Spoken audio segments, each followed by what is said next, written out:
Hello बच्चों, स्वागत है एक बार फिर से आप सभी का। बच्चों, आज के इस वीडियो में हम बात करने वाले हैं प्रतियोगी परीक्षाओं में आने वाले कुछ महत्वपूर्ण प्रश्नों के बारे में और उनके व्याख्यात्मक हल के बारे में। आइए शुरू करते हैं। तो बच्चों, पहला प्रश्न इस प्रकार है, किसी संख्या का 1/3 भाग 800 है तो उसका 2/5 भाग क्या होगा। तो बच्चों, यहाँ हमें दिया गया है कि संख्या, जो भी संख्या है, मान लेते हैं वह संख्या x है और उसका 1/3 भाग किसके बराबर है, 800 के बराबर है। तो पहले हम वो संख्या ज्ञात करेंगे कि संख्या क्या है। तो यहाँ से हमारी संख्या मिल जाएगी 800 × 3, यानी कि 8 × 2400 वह हमारी संख्या है। अब उस संख्या का 2/5 भाग हमें निकालना है। तो 2400 का 2/5 भाग हमें ज्ञात करना है। तो इसे अब हल करेंगे, 5 से इसे काटेंगे, 5 चौका 20, 4 बचेगा, 0 उतरेगा, 5 8 40 और 0, यानी कि 480 × 2। तो 480 × 2 का मतलब क्या हुआ, 960। तो वह हमारी जो संख्या है वो क्या होगी, 960 होगी, यानी कि हमारा जो ऑप्शन डी है वो बिल्कुल सही होगा। तो बच्चों, जो अगला प्रश्न है वो यह है कि 50 किलोमीटर प्रति घंटे की चाल से चलती हुई एक 1500 मीटर लंबी गाड़ी 500 मीटर लंबे पुल को कितने समय में पार कर लेगी। इसके ऑप्शंस हैं 140 सेकंड, 144 सेकंड, 150 सेकंड और 155 सेकंड। तो बच्चों, इस प्रश्न में आपको रेलगाड़ी की लंबाई दी गई है 1500 मीटर, पुल की लंबाई दी गई है 500 मीटर और रेलगाड़ी की चाल जो है वो 50 किलोमीटर प्रति घंटे दी गई है। और हमें यहाँ ज्ञात करना है कि वह रेलगाड़ी पुल को कितने समय में पार कर लेगी। तो बच्चों, यहाँ पर जो कुल दूरी होगी जो ट्रेन द्वारा चली जाएगी वो कुल दूरी किसके बराबर हो जाएगी, रेलगाड़ी की लंबाई 1500 मीटर प्लस पुल की लंबाई 500 मीटर, यानी कि कुल उसको जो दूरी जानी है वो 2000 मीटर जानी है।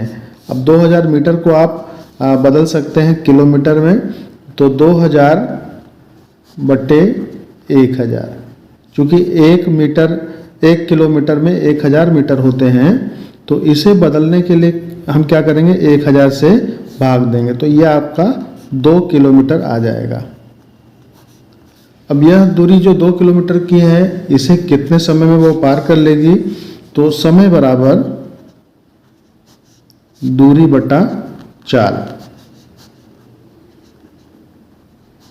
इस सूत्र की सहायता से हम ज्ञात करेंगे, यहाँ पर दूरी क्या है 2 किलोमीटर और चाल क्या है 50 किलोमीटर प्रति घंटे। और इसे आप काटेंगे तो ये 1/25 आने वाला है।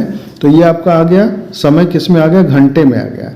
और यहाँ जो ऑप्शन है वो सेकंड में दिए गए हैं। अब क्या करेंगे, 1 घंटे में कितने सेकंड होते हैं, 3600 सेकंड होते हैं। तो 3600 से आप क्या करेंगे, गुणा करेंगे। तो 3600 बटे 25 हमें करना पड़ेगा और इसे हल करने के बाद हमें मिल जाएगा 144 सेकंड, यानी कि वो रेलगाड़ी पुल को 144 सेकंड में पार कर लेगी। तो आपका जो ऑप्शन बी है वो बिल्कुल सही हो जाएगा। बच्चों, यहाँ जो अगला प्रश्न है वो इस प्रकार से है, राम किसी काम को 5 दिनों में तथा मोहन 10 दिनों में करता है, तो दोनों मिलकर 3 गुने काम को कितने दिनों में करेंगे। ऑप्शन है 10 दिन, 12 दिन, 9 दिन या फिर 18 दिन। तो बच्चों, यहाँ राम जो है किसी काम को 5 दिनों में पूर्ण करता है।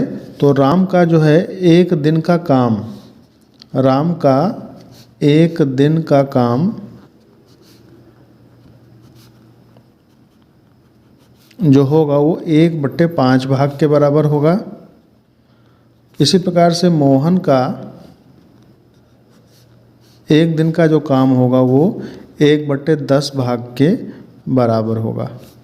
और जब राम और मोहन एक साथ मिल कर के काम करेंगे तो राम और मोहन का 1 दिन का काम जो होगा वो 1/5 प्लस 1/10, यानी कि ऐसे आप हल करेंगे तो यहाँ 2 + 1 यानी कि 3/10 भाग दोनों मिल करके उस काम का 3/10 भाग एक दिन में पूर्ण कर लेंगे। यानी काम को पूरा करने में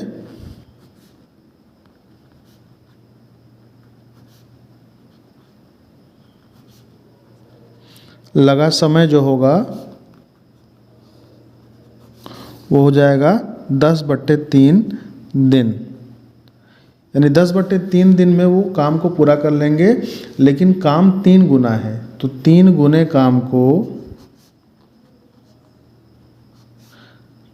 को पूरा करने में लगा समय 10/3 गुणे 3। तो यहाँ 3 और 3 कट जाएंगे तो आपका उत्तर जो होगा वो 10 दिन आ जाएगा।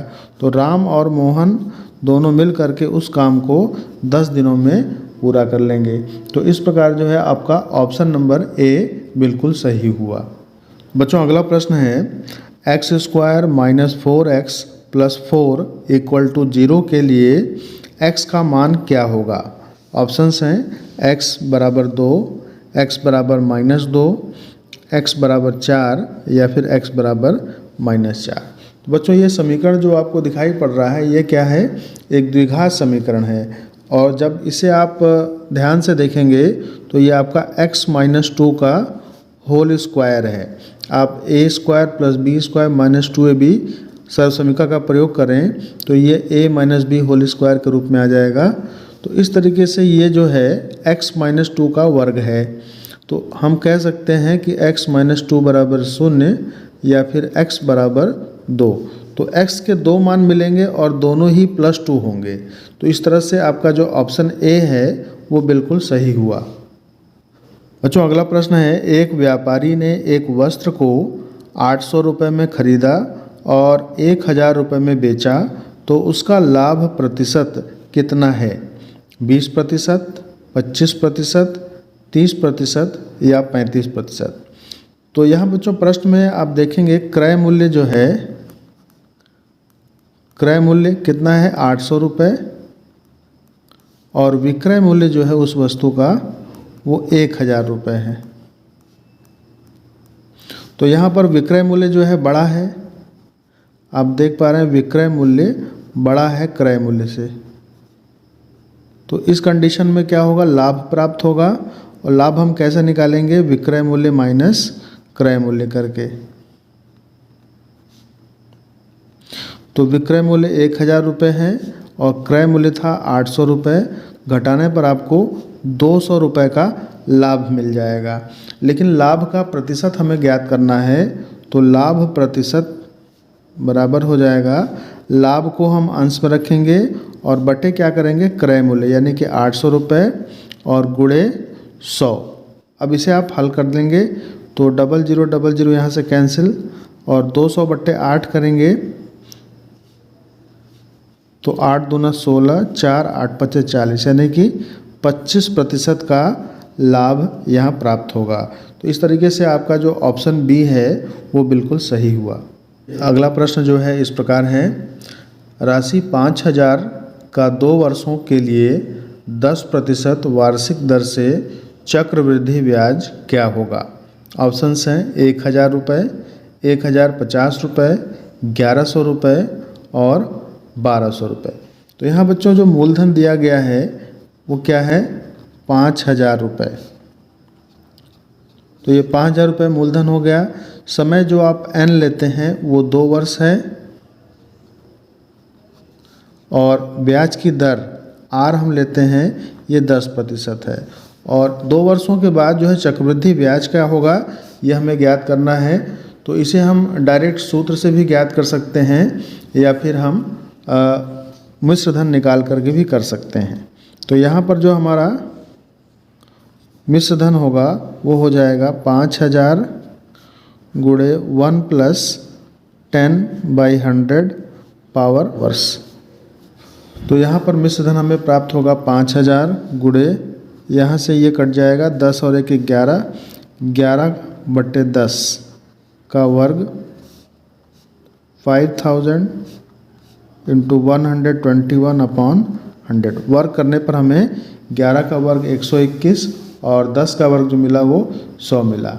आप इसे हल करेंगे तो 2 शून्य से 2 शून्य कट जाएंगे और यहाँ आपको मिलेगा 50 गुणे 121। गुणा करने पर 5 एकम 5, 5 दूना 10 और 5 एकम 5 और 1 6, 6050 आपका मिश्र धन हो गया।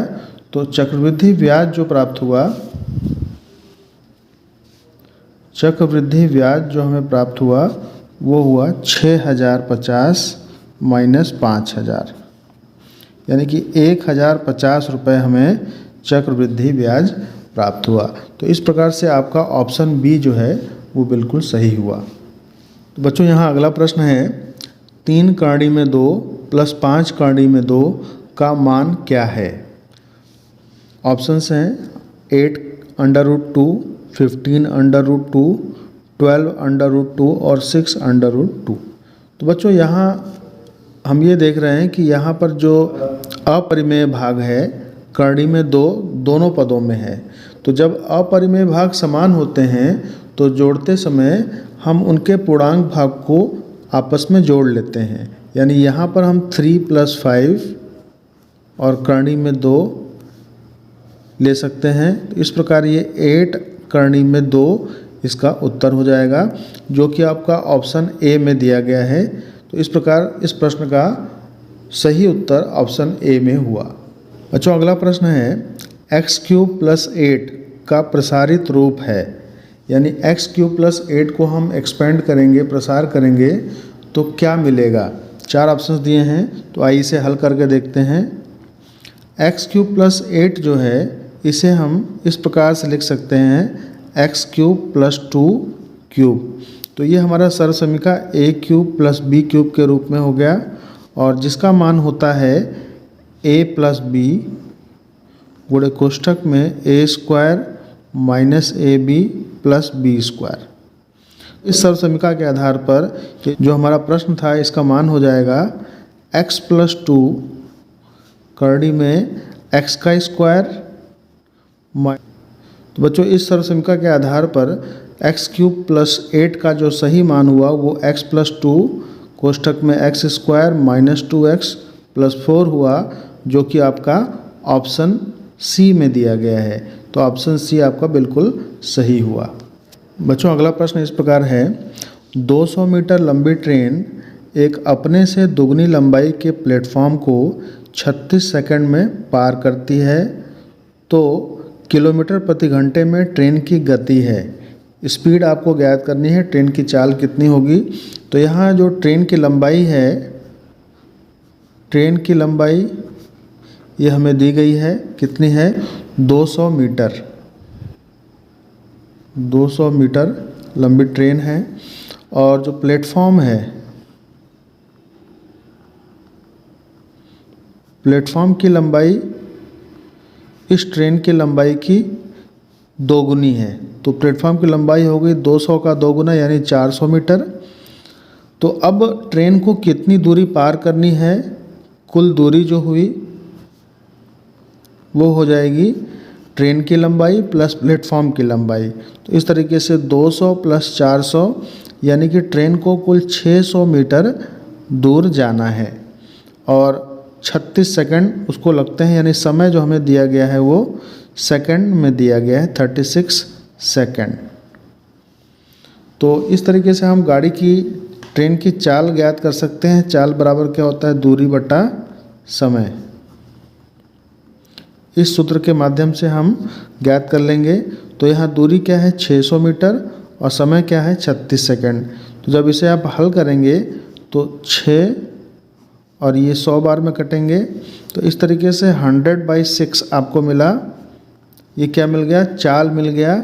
ये आपको मिल गया मीटर प्रति सेकंड में, और हमें चाहिए कि इसमें किलोमीटर प्रति घंटे में। तो मीटर को किलोमीटर में बदलने के लिए हम क्या करते हैं, 1000 से भाग देते हैं, और फिर जो आपका सेकंड यहाँ पर आया है, समय सेकंड में दिया गया था, इसे हमें घंटे में बदलना है। तो हम क्या करेंगे 3600 से भाग देंगे। तो अब इस तरीके से इस समीकरण को हम हल कर दें। अब इसे ही हम हल कर देंगे तो हमें ट्रेन की चाल किलोमीटर प्रति घंटे में प्राप्त हो जाएगी।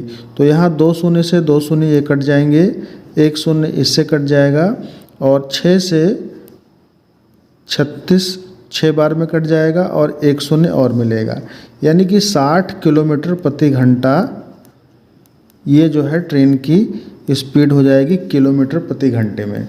तो इस प्रकार से आपका ऑप्शन बी जो है वो बिल्कुल सही हुआ।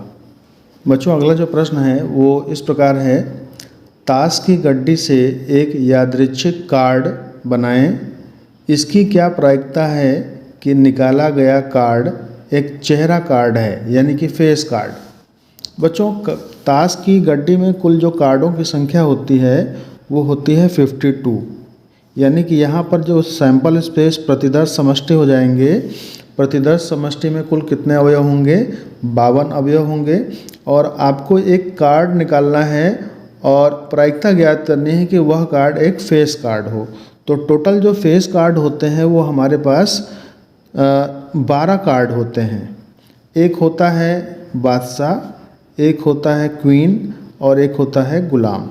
तो 3 तरह के कार्ड होते हैं और हर कार्ड की संख्या 4 होती है, यानी 4 × 3 टोटल 12 जो है फेस कार्ड होते हैं। तो यहाँ पर जो हमारी NE हो जाएगा, यानी जिस घटना की हम बात कर रहे हैं उसके अनुकूल प्रेक्षणों की संख्या हो जाएगी 12। तो इस घटना की जो प्रायिकता है PE वो हो जाएगी NE/NS। ये आपका सूत्र होता है NE/NS। तो यहाँ पर NE हो गया 12 और NS हो गया 52। तो इसे आप हल कर देंगे, 4 से दोनों कटने वाले हैं, 4 × 12 और 13 बार में ये कट जाएगा। तो जो इसका प्रायिकता हो गई वो 3/13 हो गई, जो कि आपका ऑप्शन बी में दिया गया है। तो आपका ऑप्शन बी सही आंसर हुआ। बच्चों अगला प्रश्न इस प्रकार है, मैं 2000 से छोटी एक 4 अंकों की संख्या हूँ। मेरा पहला अंक बाएं से तीसरे अंक का 1/4 है तथा अंतिम अंक पहले अंक का 8 गुना है। यदि प्रथम 3 अंकों का योगफल 7 है तो मेरी पहचान कीजिए। तो यहाँ 4 ऑप्शंस हैं, 1284, 1248, 2418 और 2345। तो बच्चों इस प्रश्न में दिया गया है कि वह संख्या जो है 2000 से छोटी है। तो जब संख्या 2000 से छोटी है तो ऑप्शन सी और ऑप्शन डी तो पहले ही गलत हो गए, क्योंकि ये दोनों ऑप्शन में संख्याएं 2000 से बड़ी दी गई हैं। अब जो कंडीशंस दी गई हैं कि 4 अंकों की संख्या है और पहला अंक जो है, पहला अंक क्या है, वो तीसरे अंक का 1/4 है। तो पहला अंक तीसरे अंक का 1/4 आपको ऑप्शन बी में दिख रहा है। तीसरा अंक 4 है और पहला अंक 1 है। तो जो पहला अंक है वो तीसरे का 1/4 है और अंतिम अंक पहले का 8 गुना है। अंतिम अंक पहले का 8 गुना है। तो इस प्रकार 2 कंडीशन मिल रही हैं। तीसरा कंडीशन दिया गया है कि प्रथम 3 अंकों का योग 7 है। तो यहाँ आप देख रहे हैं 4, 2, 6 और 1, 7। तो इस तरीके से आप पहचान कर सकते हैं। तो इस प्रकार से आपका ऑप्शन बी जो है बिल्कुल सही हो जाएगा। इस प्रश्न को समीकरण के द्वारा भी हल किया जा सकता है, लेकिन उसमें थोड़ा ज़्यादा समय लग सकता है। तो इस तरीके से हम क्रॉस चेक करके इसे आसानी से हल कर पाएंगे। बढ़ते हैं अगले प्रश्न की ओर। बच्चों अगला प्रश्न इस प्रकार है, अंकों 0, 2, 5 और 6 के उपयोग से बिना अंकों की पुनरावृत्ति के 3 अंकों की बनाई जा सकने वाली सबसे बड़ी और सबसे छोटी संख्याओं का अंतर होगा। ऑप्शंस हैं 447, 448, 449 और 450। तो बच्चों इस प्रश्न में 4 अंक दिए गए हैं, 0, 2, 5 एंड 6। और इसमें अंकों को बिना दोहराए आपको 3 अंकों की सबसे बड़ी संख्या और सबसे छोटी संख्या बनानी है और उनका अंतर निकालना है। तो यहाँ जो सबसे बड़ी संख्या बनने वाली है,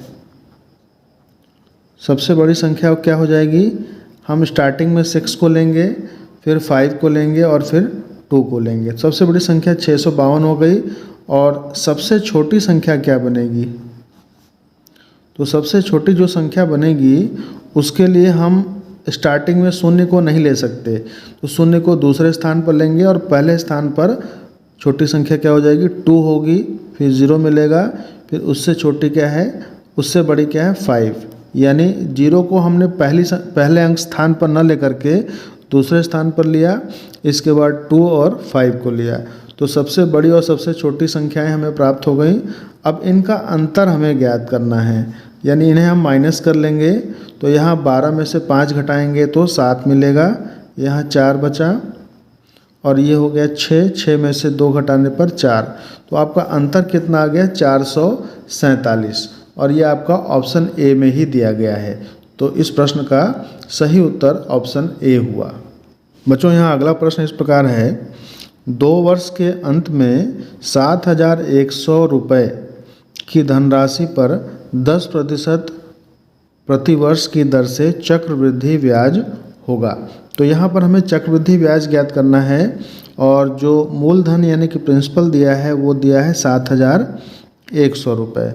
समय हमें दिया गया है 2 वर्ष, n की वैल्यू हो गई 2 ईयर 2 वर्ष, और जो दर दी गई है रेट ऑफ इंटरेस्ट ये 10% 10% प्रति वर्ष दिया गया है, और हमें चक्रवृद्धि ब्याज ज्ञात करना है। तो चक्रवृद्धि ब्याज का जो सूत्र होता है ये इस प्रकार से होता है, compound interest P × 1 + R/100 to power n-1। अब यहाँ पे सारे मान हमें रख देने हैं। P का मान 7,100 रुपये, 1 + R 10% और बटे 100 करेंगे, और घात में क्या हो जाएगा, n का मान क्या है 2 वर्ष, -1 कर लेना है। अब इसे और सरल कर लें, 7,100 यहाँ से 1 0 कट जाएगा, तो ये 10 और 1 11, 11 बट्टे 10 का वर्ग, यानी इसे हम 121 बट्टे 100 लिख सकते हैं, और यहाँ -1। इसे और सरल कर लें, 7,100 गुणे 121 - 100 बट्टे 100, इसे लघुत्तम लेने पर इस प्रकार से ये हो जाएगा। तो यहाँ पर आप देख रहे हैं 7,100 गुणे 121 - 100 क्या आ जाएगा, ये 21 आ जाएगा, और बटे में 100। तो यहाँ 00 इस 00 से कैंसिल हो जाएंगे, तो आपको मिलेगा 71 × 21। अब इसका हम गुणा कर लें, गुणनफल हमें प्राप्त होता है 1,491 रुपये। तो इस प्रकार जो चक्रवृद्धि ब्याज हुआ वो 1,491 रुपये हुआ, जो कि आपका ऑप्शन डी में दिया गया है। बच्चों अगला प्रश्न इस प्रकार है, एक घनाभ की ऊंचाई की गणना करें जिसका आधार क्षेत्रफल 180 वर्ग सेंटीमीटर और आयतन 900 घन सेंटीमीटर है। तो यहाँ पर 4 ऑप्शंस हैं, 5 सेंटीमीटर, 22 सेंटीमीटर, 3 सेंटीमीटर और 24 सेंटीमीटर। तो हमें घनाभ की ऊंचाई की गणना करनी है, और आधार का क्षेत्रफल दिया गया है। आधार का क्षेत्रफल क्या है, यह है 180 सेंटीमीटर स्क्वायर, और जो आयतन दिया गया है, आयतन है 900 घन सेंटीमीटर। तो बच्चों यहाँ घनाभ की ऊंचाई हमें ज्ञात करनी है। आधार का क्षेत्रफल क्या होगा, लंबाई गुणे चौड़ाई। आधार का क्षेत्रफल ये 180 दिया गया है, और जो आयतन होता है वो लंबाई गुणे चौड़ाई गुणे ऊंचाई के बराबर होता है, जो कि हमें 900 दिया गया है। तो यहाँ 2 समीकरण हमें प्राप्त हो रहे हैं, समीकरण 1 और समीकरण 2। तो यदि हम समीकरण 2 में समीकरण 1 से भाग दे दें तो लंबाई और गुणे चौड़ाई आपस में कैंसिल हो जाएंगे, हमें ऊंचाई प्राप्त हो जाएगी। यानी हमें करना क्या है कि समीकरण 2 में समीकरण 1 से भाग दे देना है, और भाग देने के उपरांत क्या मिलेगा, L × B × H बटे L × B बराबर मिलेगा 900 बटे 180। तो L से L कट जाएगा, B से B कट जाएगा, H आपको यहाँ प्राप्त हो जाएगा, और H क्या मिलेगा, ये 0 से 0 कैंसिल, 18 × 5 = 90, यानी कि 5 सेंटीमीटर जो है इस घनाभ की ऊंचाई हो जाएगी, और यही आपका सही उत्तर हुआ, जो कि ऑप्शन ए में दिया गया है। बच्चों अगला प्रश्न इस प्रकार से है, दी गई आकृति में वृत्त का केंद्र O है, यदि कोण OAB बराबर 35 अंश हो तथा C वृत्त पर कोई बिंदु लिया गया हो तो कोण ACB का मान हमें ज्ञात करना है। ऑप्शंस है 35 अंश, 110 अंश, 55 अंश और 70 अंश। तो बच्चों यहाँ चित्र में क्या क्या चीज़ें दी गई हैं, ये आपको दिया गया है कि O जो है वृत्त का केंद्र है और C एक बाह्य बिंदु लिया गया है जिस पर से कोण ACB प्राप्त हो रहा है और इस कोण का मान हमें ज्ञात करना है। तो बच्चों यहाँ जो OA और OB हैं वो क्या हैं, त्रिज्याएं हैं। OA बराबर OB होगा और यदि OA और OB आपस में बराबर हैं तो इनके सामने के जो कोण हैं, यानी इस रेखा के सामने का कोण ये और इस रेखा के सामने का कोण ये आपस में बराबर होंगे। तो इस प्रकार एंगल OAB बराबर एंगल OBA हो जाएगा और दोनों ही 35 अंश के हो जाएंगे। तो ये कोण भी हमारा 35 अंश का हो गया। और इस प्रकार से त्रिभुज OAB में हम त्रिभुज का प्रगुण प्रयोग करें जिसमें कि त्रिभुज के तीनों अंतःकोणों का योगफल 180 अंश होता है। तो इस प्रकार यह जो कोण x अंश अगर हम मानते हैं तो x अंश प्लस 35 अंश प्लस 35 अंश ये तीनों मिलकर के 180 अंश के बराबर हो जाएंगे। तो यहाँ आपको x अंश प्लस 70 अंश बराबर 180 अंश प्राप्त हो जाता है। तो x का जो मान होगा वो 180 अंश माइनस 70 अंश यानी कि 110 अंश के बराबर हो जाएगा। तो ये कोण हमें 110 अंश प्राप्त हुआ।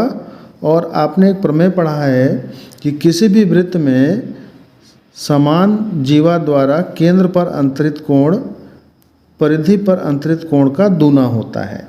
यानी यह कोण जो x था वो इस कोण का दूना होगा, या ये कहें कि परिधि पर बना कोण क्या होता है, केंद्र पर बने कोण का आधा होता है। तो इस तरीके से कोण ACB जो होगा वो 110 का आधा हो जाएगा। कोण ACB बराबर 110/2 यानी कि 55 अंश आपको प्राप्त हो जाएगा। तो इसका जो सही उत्तर हुआ वो हुआ 55 अंश, जो कि आपको ऑप्शन C में दिया गया है। तो बच्चों इस प्रकार से आपने कुछ महत्वपूर्ण प्रतियोगी प्रश्न देखे जो आपके प्रतियोगी परीक्षाओं के लिए बहुत ही लाभकारी होंगे। तो बच्चों इन प्रश्नों का आप अभ्यास जरूर करें। मिलते हैं अगले वीडियो में। धन्यवाद।